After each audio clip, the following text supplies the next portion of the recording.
Ce n'est pas la fin de l'État-providence au Royaume-Uni. Ce dont nous parlons, c'est juste de ramener le niveau des dépenses publiques à leur niveau d'il y a, disons, 7, 8 ou 9 ans. Juste quand le précédent gouvernement travailliste a commencé à augmenter les dépenses publiques.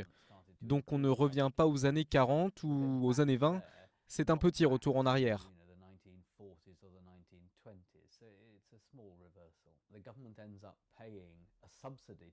Le gouvernement se retrouve à payer des subventions pour que les pauvres puissent venir vivre en centre-ville, ce qui a eu pour effet de garder un nombre assez important de gens relativement démunis dans le centre, plus qu'on en voit normalement, plus qu'à Paris par exemple. Et maintenant le gouvernement est en train de changer les règles, de sorte que potentiellement cela va forcer les familles les plus pauvres à aller vivre dans les banlieues. Et d'ailleurs le terme de parisianisation a été employé dans le débat en Grande-Bretagne.